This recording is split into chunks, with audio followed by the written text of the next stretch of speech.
신약성경 70면에 있습니다. 마가복음 10장 17절부터 31절까지 찾으셨으면 주신 말씀 함께 읽겠습니다. 예수께서 길에 나가실새 한 사람이 달려와서 꿇어앉아 묻자오되 선한 선생님이여 내가 무엇을 하여야 영생을 얻으리이까? 예수께서 이르시되 내가 어찌하여 나를 선하다 일컫느냐? 하나님 한 분 외에는 선한 이가 없느니라. 내가 계명을 안 하니 살인하지 말라, 간음하지 말라, 도둑질하지 말라, 거짓 증언하지 말라, 속여 빼앗지 말라, 내 부모를 공경하라 하였느니라. 그가 여짜오되 선생님이여 이것은 내가 어려서부터 다 지켰나이다. 예수께서 그를 보시고 사랑하사 이르시되 내게 아직도 한 가지 부족한 것이 있으니 가서 내게 있는 것을 다 팔아 가난한 자들에게 주라. 그리하면 하늘에서 보화가 내게 있으리라. 그리고 와서 나를 따르라 하시니 그 사람은 재물이 많은 고로 이 말씀으로 인하여 슬픈 기색을 띠고 근심하며 가니라. 예수께서 둘러보시고 제자들에게 이르시되 재물이 있는 자는 하나님의 나라에 들어가기가 심히 어렵도다 하시니 제자들이 그 말씀에 놀라는지라. 예수께서 다시 대답하여 이르시되 얘들아 하나님의 나라에 들어가기가 얼마나 어려운지 낙타가 바늘기로 나가는 것이 부자가 하나님의 나라에 들어가는 것보다 쉬우니라 하시니 제자들이 매우 놀라 서로 말하되 그런즉 누가 구원을 얻을 수 있는가 하니 예수께서 그들을 보시며 이르시되 사람으로는 할 수 없으되 하나님으로는 그렇지 아니하니 하나님으로서는 다 하실 수 있느니라. 베드로가 여짜와 이르되 보소서 우리가 모든 것을 버리고 주를 따랐나이다. 예수께서 이르시되 내가 진실로 너희에게 이르노니 나와 복음을 위하여 집이나 형제나 자매나 어머니나 아버지나 자식이나 전토를 벌인 자는 현세에 있어 집과 형제와 자매와 어머니와 자식과 전토를 100배나 받되 박해를 겸하여 받고 내세의 영생을 받지 못할 자가 없느니라.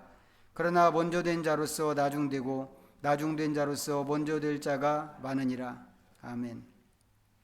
오늘 성육신의 주일 두 번째 주일입니다.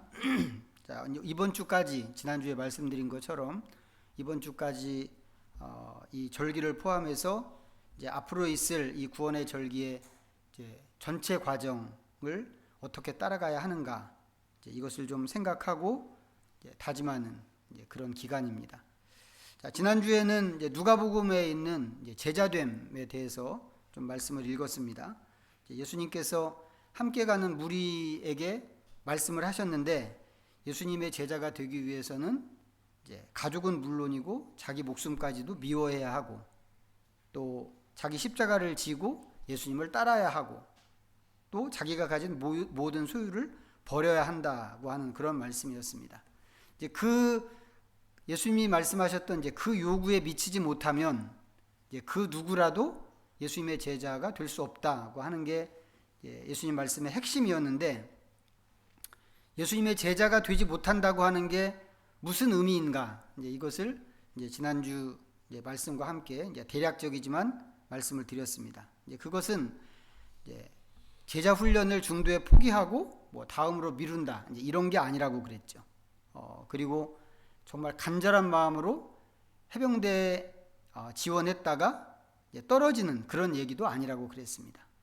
그럼 그게 무슨 얘기인가? 지난 주일 말씀이지만 우리 다시 한번 찾아서 좀 보도록 하겠습니다. 누가복음 14장이었습니다. 121페이지. 누가복음 14장. 오늘은 33절부터 좀 읽겠습니다. 33절부터 35절까지. 자, 읽어봅니다. 시작. 이와 같이 너희 중에 누구든지 자기의 모든 소유를 버리지 아니하면 능히 내 제자가 되지 못하리라. 소금이 좋은 것이나 소금도 만일 그 맛을 잃으면 무엇으로 짜게 하리요? 땅에도 거름에도 쓸데없어 내버리느니라. 들을 귀가 있는 자는 들을지어다 하시니라. 이제 지난주 설교에서는 뭐 이제 딱 집어서 말씀드리지는 않았는데 예수님께서 제자도에 대해서 말씀을 하시면서 그 끄트머리에 덧붙이신 말씀이 있는 거죠. 이제 그게 지금 읽은 34절과 35절인데 이 말씀을 왜 여기에 덧붙이셨을까? 어떻게 보면 제자 이야기하고 이 34절, 35절은 좀 떨어져 있는 이야기처럼 보이는데 여기에다가 왜 이 말씀을 덧붙이셨을까? 그것은 예수님께서 말씀하시는 이 제자됨의 실패, 예수님의 제자가 될 수 없다는 것이 버려지는 이야기이기 때문에 그렇다고 하는 것입니다. 지난주 본문 이제 바로 앞에 있었던 큰 잔치 비유도 마찬가지라고 그랬죠.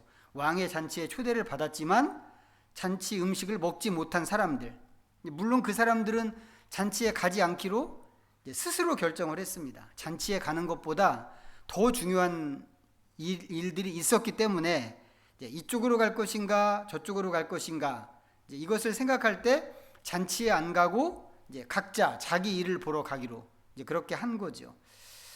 그 결과 잔치 음식을 먹지 못한 건데 이거 전부 자기가 결정한 일입니다. 그렇기 때문에 뭐 누구를 탓할 수 있는 그런 일이 아니죠. 그런데 제자 되면서 실패하는 사람들도 마찬가지라고 하는 것입니다. 이 사람들은 예수님에게 나왔습니다. 나왔지만 자기 목숨을 미워하지 않기로 하는 것이고 자기 십자가를 지지 않기로 하는 것이고 자기의 소유를 버리지 않기로 자기가 결정을 하는 것인데 이것도 전부 이쪽에 있는 것, 자기 목숨과 소유가 버릴 수 없을 만큼 소중하기 때문에 그런 것입니다. 그런데 그것이 무엇과 똑같은가 하면 맛을 잃은 소금이 버려지는 것과 똑같다, 이런 얘기입니다.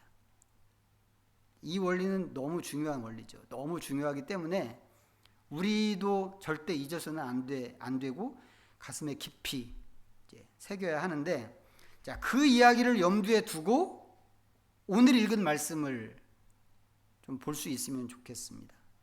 그렇게 하면 지난주에 읽었던 이 말씀을 염두에 두고 오늘 말씀을 읽으면 오늘 말씀도 뭔가 지난주 말씀과 같은 것을 보여주는 말씀이라고 하는 것을 알 수 있습니다.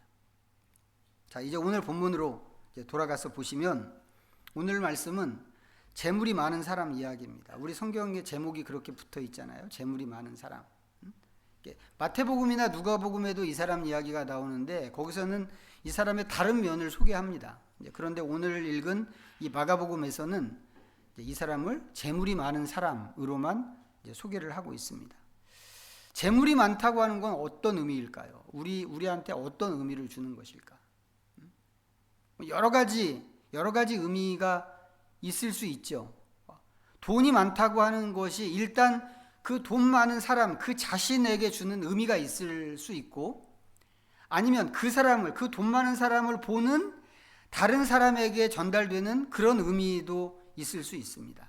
예를 들어서 돈이 많아서 너무 행복하다, 이렇게 생각하는 사람이 있겠죠. 성경에도 그런 사람이 있잖아요. 돈이 너무 많아서 난 이제 원한이 없어, 이렇게 얘기하는 사람이 성경에도 있습니다. 그런 사람이 있는가 하면 그 돈 많은 사람을 보면서 저 돈은 어떻게 번 돈일까? 이렇게 의심하는 사람도 분명히 있을 것입니다. 그러니까 돈이 많다고 하는 것은, 재물이 많다고 하는 것은 정말 다양한 느낌과 생각이 있을 수 있는 그런 이야기인데, 물론 이제 오늘 읽은 이 성경 말씀은 그런 이야기까지는 하지 않습니다. 그 대신 뭘 얘기하나요? 재물이 많은 사람은 하나님의 나라에 들어가기가 어렵다, 이것을 이야기하고 있습니다. 예수님께서 하신 말씀이죠. 오늘 말씀에서 예수님께서 재물이 있는 자는 하나님의 나라에 들어가기가 심히 어렵다고 이제 하셨는데, 그 어려운 정도가 어느 정도냐? 낙타가 바늘기로 나가는 게 부자가 하나님의 나라에 들어가는 것보다 더 쉽다, 이렇게 이야기할 만큼 어렵습니다.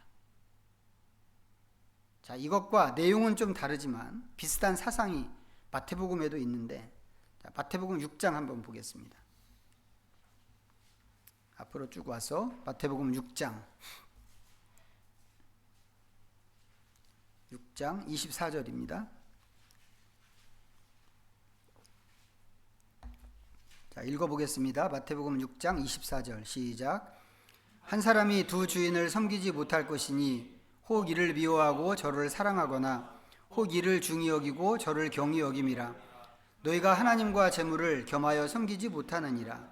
그러니까 돈이 많다고 하는 것은 자칫 돈의 지배를 받게 되는 일이고 돈의 노예가 될 수 있는 그런 일입니다. 심지어는 재물은 하나님을 섬기는 것조차도 마음에서 밀어낼 수 있는 그런 일이기도 합니다. 이제 이쯤 되면 돈이 많다고 하는 것은 되게 위험한 일이죠. 돈이 많으면 하나님 나라에 들어가는 것도 어렵고, 예수님 말씀대로 그것도 어렵고 돈의 노예가 될 수도 있고 그 돈 때문에 하나님 섬기는 것도 그르칠 수가 있다고 하는 것입니다. 그렇다면 세상에서 돈이 많은 것보다 더 위험한 것은 없는 거죠. 야, 그래도 좋으니까 그 정도로 많은 돈 한번 가져나 봤으면 좋겠다, 이렇게 생각하는 사람이 가끔 있는데 이건 정말 꿈도 꾸지 말아야 되는 그런 생각입니다. 상상도 하지 말아야 됩니다. 사실은 이렇게 위험한 생각을 하면 안 되는 거죠. 그런데 어쨌든지 간에 오늘 말씀에 나오는 사람이 그렇게 재물이 많은 사람이었다고 하는 것이죠. 야, 이 사람 정말 큰일 났구나, 이런 생각이 드는데 다행히 이 사람은 우리가 걱정해야 하는 그런 수준은 또 아닌 것처럼 보입니다. 오히려 이 사람은 돈이 많음에도 불구하고 하나님의 나라에 대한 관심이 되게 큽니다. 그리고 무엇보다도 이 사람은 어렸을 때부터 계명을 철저하게 지키면서 살았던 사람입니다. 이 계명이라고 하는 게 뭐예요? 본질적으로 계명은 그냥 한 번 지키는 걸로 끝낼 수 있는 게 아니거든요. 계명은 처음부터 끝까지 지켜야 되는 것이고 또 잘 지켜야 되는 것입니다. 바울이 그런 얘기했죠. 야, 너네들이 계명을 그렇게 주장하면 계명 하나만 지키는 게 아니고 다 지켜야 돼. 만약에 그 계명 중에 하나를 어기면 아무리 계명을 강조해도 그거는 계명 전체를 다 어긴 거나 마찬가지야. 바울이 그런 얘기를 했습니다. 그러니까 이 계명은 정말 처음부터 끝까지 그것도 잘 지켜야만 하는 것입니다. 누가 보든지 안 보든지 항상 지켜야 하는 게 하나님의 계명이고, 그렇기 때문에 막 사람들 많은 시장 한복판에서 남들 보라고 흉내만 내서는 절대로 통과할 수 없는 그런 일이 계명을 지키는 일입니다. 근데 예수님을 찾아온 이 부자가 자기는 그렇게 살았다고 그러는 것이고, 예수님께서 또 그렇게 말하는 이 사람을 사랑스럽게 보셨습니다. 그래서 이 예수님의 표정을 보면서 우리는 이 사람이 정말 어렸을 때부터 계명을 그렇게 잘 지키고 살았구나 라고 하는 것을 생각할 수 있죠. 이 사람은 굉장히 훌륭한 사람인 것입니다. 재물이 많은데 재물에 한눈 팔지 않고 하나님의 말씀과 계명을 지키는데 집중하니까 이 사람은 정말 믿음도 좋고 하나님 나라에서 칭찬을 듣기에 합당한 사람입니다. 자, 오늘 말씀은 그런 사람이 예수님을 찾아와서 영생을 얻는 방법을 묻는 것으로 시작하는 말씀입니다. 자, 중간을 다 건너뛰고, 자, 그래서 어떻게 됐나? 예수님에게 와서 영생 얻는 법이 무엇입니까? 라고 물었는데 그래서 어떻게 됐나? 보면 예수님께서 너가 가지고 있는 것을 다 팔아서 가난한 자들에게 나눠주고 나를 따라오라고, 당신을 따르라고 대답을 주셨습니다. 그러자 평생을 말씀과 율법에 헌신했던 이 사람이 심각하게 고민을 하더니 결국에는 자기가 얻으려고 했던 것을 포기하고 돌아갔다고 하는 것입니다. 예수님께서는 돌아가는 이 사람을 보시면서 제자들에게 말씀하신 거죠. 낙타가 바늘귀로 나가는 것이 부자가 하나님의 나라에 들어가는 것보다 쉬우니라. 이 이야기를 지난주에 읽었던 말씀에 비추어서 읽을 수 있을까요? 아까 그렇게 말씀을 드렸는데 지난주에 읽었던 말씀에 비추어서 이 말씀을 읽을 수 있다면 이 이야기는 그냥 단순히 돈 많은 사람 이야기가 아닌 거죠. 이 이야기는 어떤 이야기인가요? 자기 소유를 버리지 못하다가 버림받은 사람 이야기가 되는 거죠. 무엇처럼요? 맛을 잃은 소금처럼. 결국 이 이야기는 예수님의 제자가 되지 못한다고 하는 게 무엇인가를 보여주는 예시라고 할 수 있습니다. 이 사람의 문제가 뭘까요? 이 사람은 그러면 어떻게 했어야 될까? 이 사람은 예수님에게 와서 무엇을 하여야 영생을 얻겠느냐고 영생 얻는 방법을 물었습니다. 그런데 예수님 말씀에 그 영생을 포기하고 돌아갔습니다. 이제 그걸 보면 금방 떠오르는 질문이, 이 사람 영생을 뭐라고 생각했길래 이렇게 행동했지? 이런 생각이 듭니다. 우리한테도 중요한 질문이죠. 어떻게 보면 우리도 예수님에게 나온 사람이고, 모든 기독교인들이, 세상에 있는 모든 기독교인들이 예수님에게 나온 사람들인데, 우리는 예수님에게 나왔다고 하는 그 사실을 놓고 스스로에게 좀 질문을 늘 해야 됩니다. 뭐 질문해야 될까요? 먼저 첫 번째로 물어봐야 되는 게, 나는 예수님에게 왜 나왔는가? 이거 물어봐야 되죠. 지난주 말씀에서도 같은 얘기가 있었어요. 예수님께서 말씀하실 때 무릇 내게 오는 자는, 이렇게 이제 말씀을, 제자도를 그런 식으로 이제 시작을 하셨는데, 예수님께 나오는 모든 사람들이 이걸 물어야 됩니다. 각자 자기 스스로, 나는 예수님에게 나올 때 무엇을 위해서 나왔는가? 나는 왜 예수님에게 나왔는가? 이거 확인하지 않으면 예수님 앞에 나온 게 다 헛것일 수 있단 말이죠. 그리고 만약에 오늘 나온 부자처럼 영생에 관심을 갖고 예수님에게 나온 것이라면 그 다음에 또 물어야 하는 게 있는 거죠. 나는 그러면 영생을 무엇이라고 생각하는가? 보통의 이제 현대 기독교인들을 보면 영생을 그냥 글자 그대로 영원히 사는 것이라고 이렇게 생각을 합니다. 저도 꽤 오랫동안 그렇게 생각을 했죠. 그렇게 생각을 했는데, 그렇게 생각한 이유는 그렇게 배웠기 때문에 그렇습니다. 이제 그런 걸 생각하면 저를 포함해서 꽤 많은 기독교인들이 영생을 그런 식으로 이해하는 것 같고, 어쩌면 이게 교회 안에 있는 보편적인 이해가 아닐까 하는 생각이 듭니다. 그런데 이 영원히 산다고 하는 건 뭐예요? 여기서는 되는 일이 아니죠. 여기서는. 세상에서는 아무리 발버둥을 쳐도 100년 사는 사람이 그렇게 많지 않습니다. 거의가 100년 안쪽에서 다 죽는단 말이죠. 그렇다면 영원히 사는 것은 여기서는 안 되고, 죽은 다음에 저쪽 세상에서나 좀 기대해 볼 수 있는 그런 일이 되는 거죠. 그러다 보니까 대부분의 성도들이 영생을 죽은 다음에 저쪽에 가서 영원히 사는 것으로 그렇게 이해를 하고 있는 것 같습니다. 본문에 나오는 부자는 어땠을까요?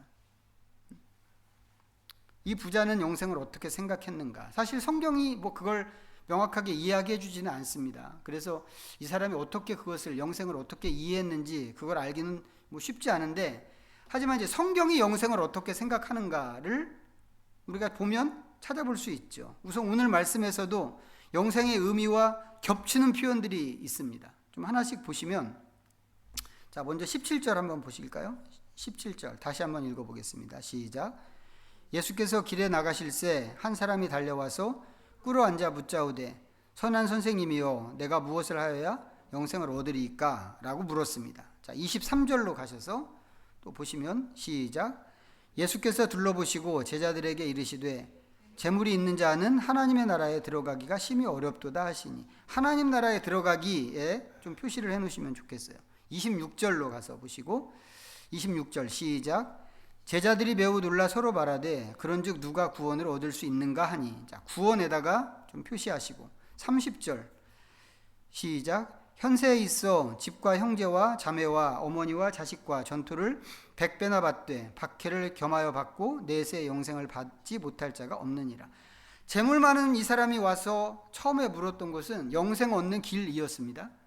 그런데 그 영생을 예수님께서는 하나님 나라에 들어가는 것이라고 말씀을 하셨죠. 그리고 제자들은 그것을 구원이라고 그랬습니다. 그리고 다시 예수님께서 이것을 영생이라고 이렇게 표현하셨습니다. 그러니까 오늘 이 말씀에서는 영생과 하나님 나라에 들어가는 것과 구원 얻는 것을 전부 같은 뜻으로 사용하고 있는 거죠. 이 용어들을. 그리고 예수님께서는 이 영생의 길, 영생 얻는 방법을 찾는 이 부자에게 가진 것을 다 팔아서 가난한 사람들에게 나눠주고 나를 쫓으라고 이렇게 대답을 하셨습니다. 이 말씀은 모든 소유를 버리고 자기 십자가를 지고 예수님을 따르라고 하셨던 지난주 말씀하고 겹치는 말씀이죠. 그것은 곧 제자가 되는 길인데, 그러면 영생은 또 뭐가 되는 거예요? 예수님의 제자가 되는 것과 같은 의미라는 이야기가 됩니다. 이렇게 해서 우리는 영생 얘기를 하다가 다시 제자 되는 얘기로 돌아온 셈이죠. 근데 제자 되는 것이나 예수님 말씀하신 가진 것을 다 팔아서 가난한 사람에게 나눠주는 것이나 뭐 이런 얘기는 저기 가서 하는 게 아니죠. 다 여기서 해야 되는 일입니다. 여기서. 무슨 얘기냐면, 영생은, 이 사람이 영생을 얻기 위해서 그 방법을 찾으러 왔는데, 영생은 여기서 영생하지 못하면 저기 가서도 영생할 수 없다는 그런 얘기가 되는 겁니다. 근데 그것이 예수님의 제자 되는 것과 딱 맞물려 있다고 하는 것이죠. 예수님은 왜 이렇게 제자 되는 것에 집착하실까요? 자, 요한복음 20장 한번 보겠습니다. 요한복음 20장 183면 21절부터 23절입니다. 읽어보겠습니다. 20장 21절에서 23절 시작. 예수께서 또 이르시되 너희에게 평강이 있을지어다. 아버지께서 나를 보내신 것 같이 나도 너희를 보내노라. 이 말씀을 하시고 그들을 향하사 숨을 내쉬며 이르시되 성령을 받으라. 너희가 누구의 죄든지 사하면 사하여질 것이요 누구의 죄든지 그대로 두면 그대로 있으리라 하시니라. 이 말씀은 뭐 다 아시는 것처럼 부활하신 예수님께서 제자들을 찾아오신 그 장면입니다. 이때 제자들은 예수님의 죽음으로, 그 예수님이 죽으셨다고 하는 그 사실로 인해서 완전히 넋이 나가 있는 그런 상태였습니다. 그동안에 예수님을 쫓아다녔던 거 있었는데 그 예수님 쫓아다니면서 꿈꾸던 것 다 무너져 버렸죠.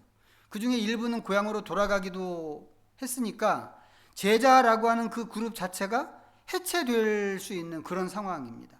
그런 제자들을 예수님께서 찾아오신 건데, 오셔서 하시는 말씀이 뭐예요? 내가 너희를 보낸다 입니다. 그러면서 그 제자들을 통해서 이루어질 일을 말씀하시는데, 그게 23절에 있는 말씀이죠. 너희가 누구의 죄든지 사하면 사하여질 것이요 누구의 죄든지 그대로 두면 그대로 있으리라. 원래 이거 누구 일이었어요? 이거 예수님께서 하시던 일이었단 말이죠. 이것 때문에 바리새인들한테 시비를 당하기도 엄청나게 당하셨는데, 이제는 그런 일이 제자들을 통해서 일어난다고 하는 그런 말씀입니다. 결국 제자는 예수님이 하시던 일을 이어받아야 하는 그런 사람들입니다. 그러면 예수님께서는 일을 부려먹으려고 그렇게 강조해서 제자가 되라고 하신 건가 싶기도 한데, 그런 것은 사실 아니죠. 원래 제자가 된다고 하는 것이 무슨 의미인가? 제자가 되는 것은 선생님처럼 되기 위해서 제자가 되는 것입니다. 지금은 뭐 이런 관계가 없죠. 지금은 교과서에 있는 내용 잘 가르쳐서 수능 점수 잘 맞게 하는 그런 사제간의 관계로는 이해할 수 없는데, 그런 거 없었던 옛날 시대, 근대 이전에 있던 옛날 시대 사람들이 선생님을 찾고 제자를 기르고 뭐 공부하고 이런 것을 생각하면 다 이거죠. 정말 실력 있는 사람을 찾아가서 그의 제자가 되려고 그 수하에 들어가는 사람들이 있었는데, 그 무엇을 위해서 그러는 건가? 수능 점수 잘 맞기 위해서, 뭐 일타 강사 그거 아니고, 그 선생님처럼 그런 사람 되기 위해서 그 사람을 찾아가는 거라고 하는 거죠. 선생님처럼 되기 위해서 제자가 되는 것입니다. 예수님께서 당신의 제자가 되는 것을 강조하신 것도 이제 그런 차원인 거죠. 우리가 예수님과 똑같이 되는 것. 그게 우리를 보시면서 기대하시는 예수님의 목적인데, 이 안에는 어떤 내용이 포함되어 있는가? 예수님의 인격과 성품, 예수님께서 살았던 삶의 목적과 방향, 또 방식, 또 하나님께 받았던 사명과 관심사, 이 모든 것, 예수님이 갖고 계시는 모든 것이 이 제자됨이라고 하는 그 말 속에 포함되어 있다고 하는 것이죠. 예수님께서는 예수님 앞에 나온 우리가 진짜 그렇게 예수님처럼 되기를 바라시는 것입니다. 그런데 예수님이 어떤 분이에요? 지금 성육신의 계절인데 성육신 하실 때 자신을 다 비우고, 다시 말해서 모든 것을 버리고 성육신 하셨다고 하는 거죠. 그게 예수님입니다. 그리고 나중에는 그렇게 성육신 하심으로 얻었던 인간으로서의 생명조차도 스스로 버리셨습니다. 그 우리한테 굉장히 중요한 일이죠. 예수님 그렇게 하셔서 우리가 구원받는 거니까 우리한테 굉장히 중요한 일인데, 예수님께서는 우리가 예수님의 그런 모습까지 카피하기를 원하시고 결국에는 예수님이 남겨두신 일까지 이어받기를 바라시는 것입니다. 그렇게 하면 우리가 예수님에게서 하나님의 나라를 본 것처럼 다른 사람들은 우리에게서 하나님 나라를 보게 되겠죠. 결국 예수님의 제자가 되는 것은 그 자체가 하나님 나라에 들어가는 그런 일이면서 또 다른 사람을 하나님 나라로 초대하는 그런 일이 되는 것입니다. 이게 바로 예수님께서 당신의 제자됨을 그렇게 강조하셨던 이유이자 목적입니다. 오늘 찾아온 이 부자는 내가 무엇을 하여야 영생을 얻겠냐고 이렇게 물었는데, 만약에 영생을 돈을 주고 사는 것이, 영생이 돈을 주고 사는 것이, 할 수 있는 것이라고 한다면 이 사람은 꽤 많은 비용이라도 충분히 지불하고 그것을 사겠다고 했을 것 같습니다. 그런데 영생은 돈으로 살 수 있는 게 아니죠. 예수님처럼 자기를 비우고 예수님을 따름으로만 얻을 수 있는 것입니다. 예나 지금이나 성경이 보여주는 진리를 오해하고 자기가 생각하고 싶은 대로만 성경을 생각하는 사람들이 되게 많은데, 이 중요한 원리가 우리한테도 해당된다고 하는 것을 우리가 정말 마음에 새길 수 있으면 좋겠습니다. 정말 마음 깊이 새기셔서 예수님께서 어떻게 육신을 입고 세상에 오셨는가 이거 생각하고 그분처럼 되기 위해서 예수님을 따라가는 그런 우리의 믿음이 되도록 꼭 그렇게 하시기를 주님의 이름으로 축복합니다. 기도하겠습니다. 우리 잠시 말씀 생각하면서 하나님 앞에 묵상합니다.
주 하나님, 예수님께서는 우리를 위해서 모든 것을 버리고 오셨습니다.